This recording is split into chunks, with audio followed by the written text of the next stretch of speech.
cannot present the determinism of the market as a solution to a developing economy like ours.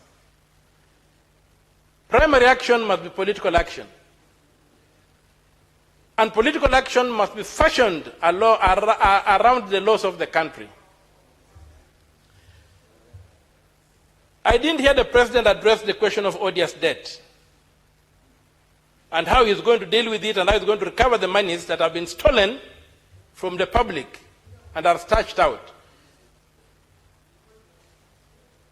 Well, I didn't expect him to address odious debt because just in the recent past, through something called NYOTA or whatever,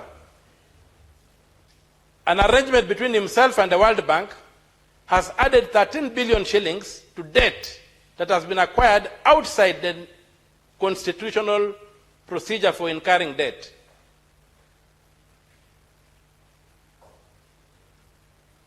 He's bribing the population with handouts.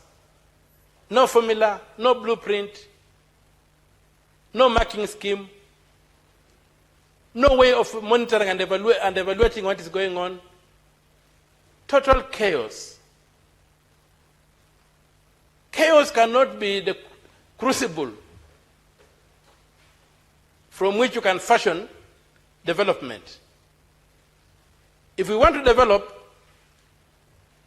we must imitate the developed.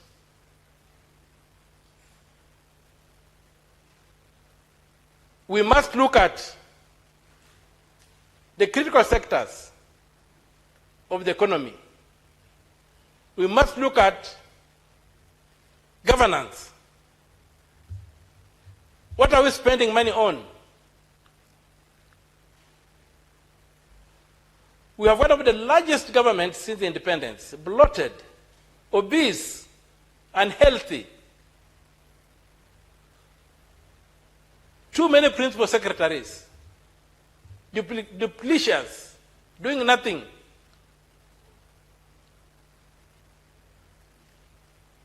When you look at the statement of actual revenue and net expenditure issues that is released by the Treasury every 21 days after the end of every month,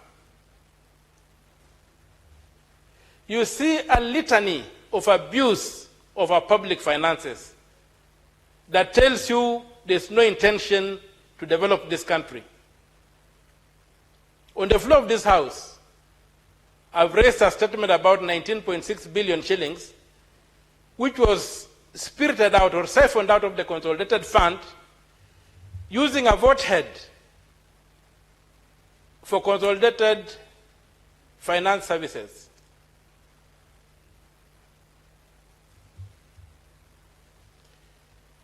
Mr. Speaker, it's a very sad day for me. It was a very sad day for me sitting and listening to that speech.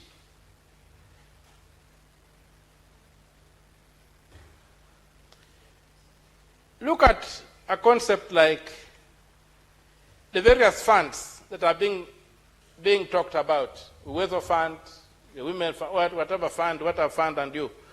You look at Article 206 of the Constitution, it tells you how to establish a fund. It must be established by an Act of Parliament.